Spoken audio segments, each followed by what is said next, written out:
Évangile de Jésus-Christ selon saint Jean. Gloire à toi, Seigneur. En ce temps-là, Jésus disait à ses disciples : « J'ai encore beaucoup de choses à vous dire, mais pour l'instant, vous ne pouvez pas les porter.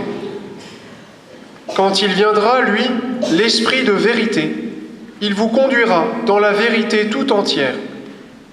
En effet, ce qu'il dira ne viendra pas de lui-même, mais ce qu'il aura entendu, il le dira.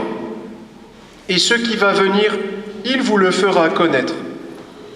Lui me glorifiera, car il recevra ce qui vient de moi, pour vous le faire connaître. Tout ce que possède le Père est à moi. Voilà pourquoi je vous ai dit, l'Esprit reçoit ce qui vient de moi, pour vous le faire connaître. » Acclamons la parole de Dieu.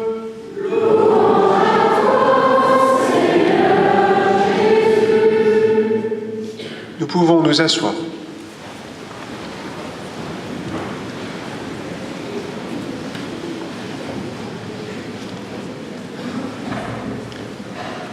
Je le disais donc au début de la messe, il est heureux que, chers jeunes, votre profession de foi tombe au jour où nous célébrons la fête de la Sainte Trinité, cette profession de foi qui vient au terme de 4 années déjà de catéchèse au cours desquelles vous avez essayé de découvrir Jésus, qui marque une étape sur ce chemin de Jésus qui, nous l'espérons de tout cœur, continuera après.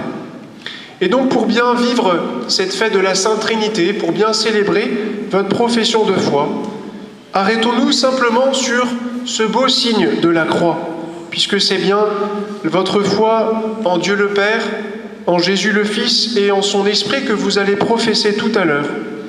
Posons-nous ensemble la question.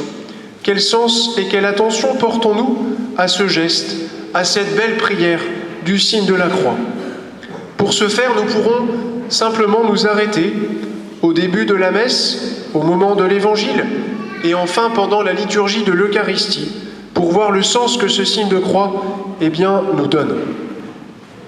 En commençant la messe, donc, c'est mon premier point, nous nous sommes marqués du signe de la croix. Ce signe de la croix, frères et sœurs, qui nous montre que c'est d'abord le Seigneur lui-même qui nous invite et qui nous rassemble.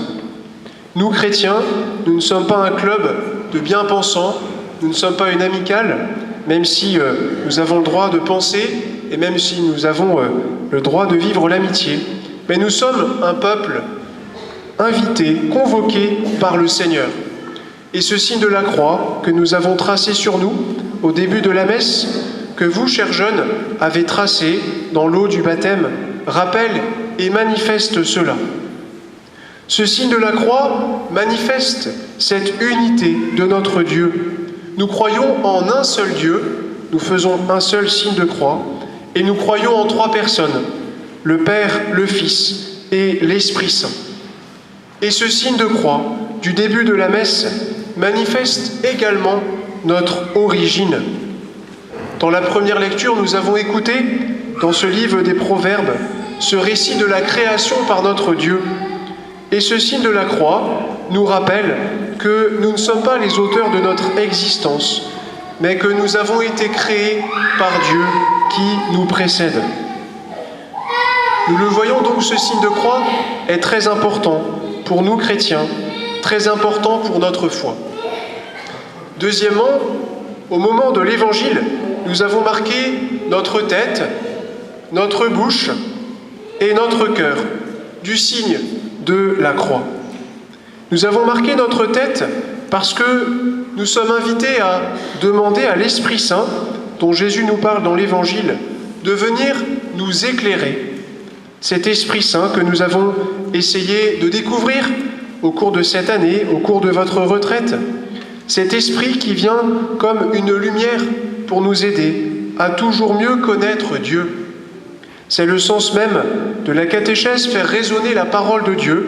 C'est ce que nous avons essayé de vivre avec vous, éclairés et guidés par vos prêtres et vos catéchistes pour essayer de mieux comprendre qui est Dieu, et comme le dit Jésus dans l'Évangile, surtout de mieux le connaître. Jésus veut faire de nous ses amis, il veut que nous le connaissions. Et pour cela, nous n'avons jamais fini.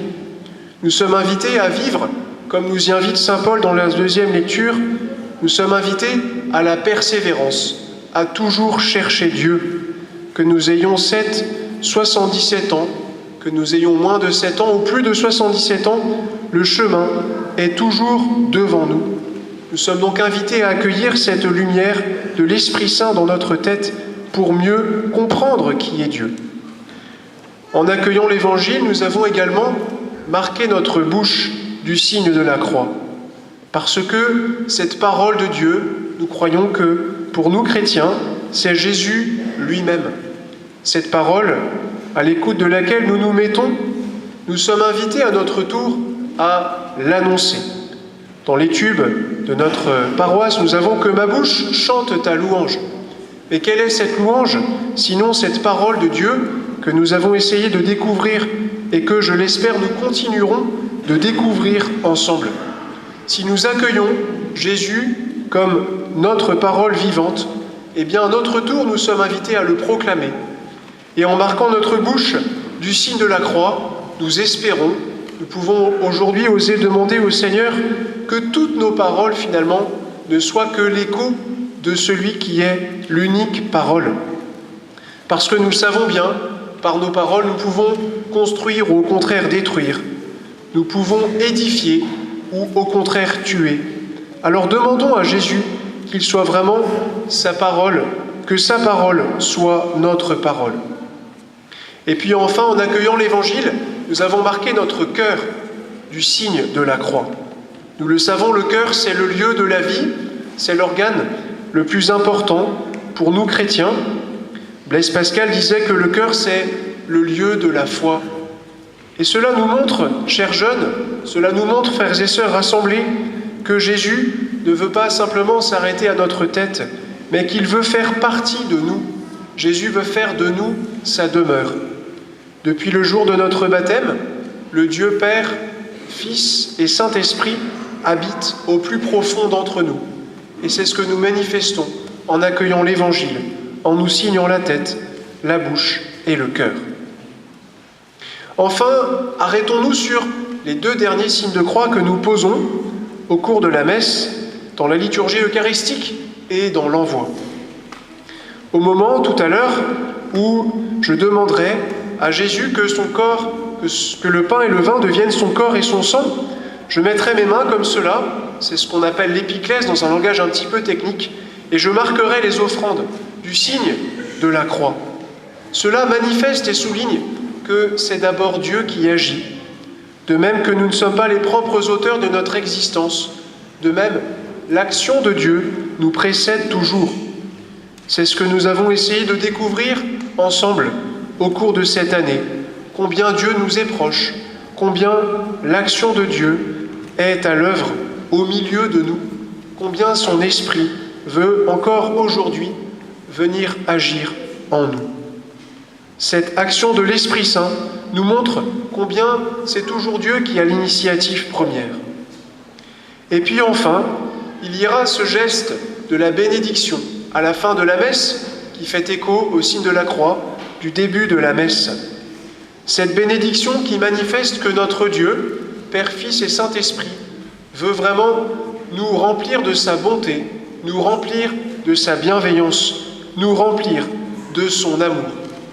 Cette bénédiction qui précède l'envoi, aller dans la paix du Christ, parce que nous ne pouvons pas rester là, mais nous sommes invités à témoigner du Christ autour de nous.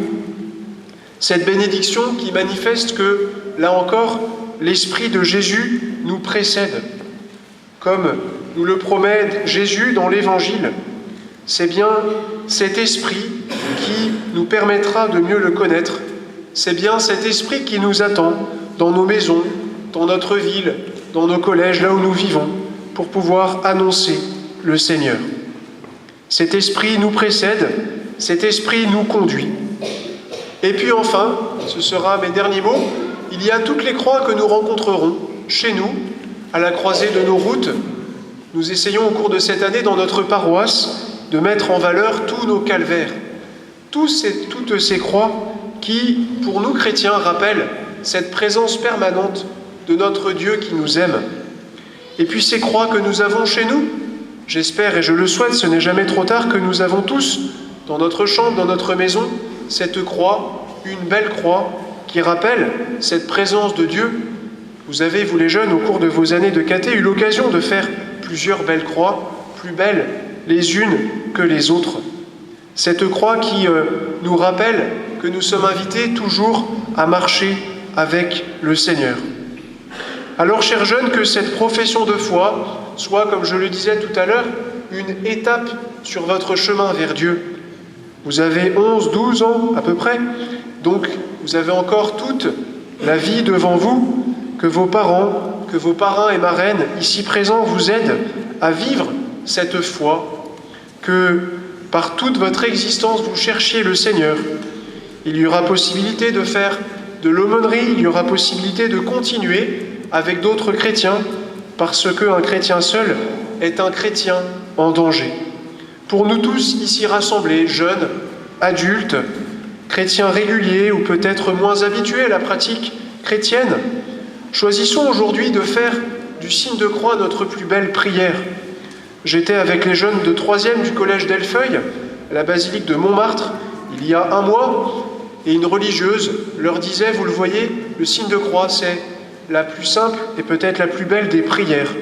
Que cette croix soit vraiment le signe de notre foi, le signe de notre Dieu qui nous aime, le signe vivant de cette profession de foi que maintenant nous allons vivre. Amen.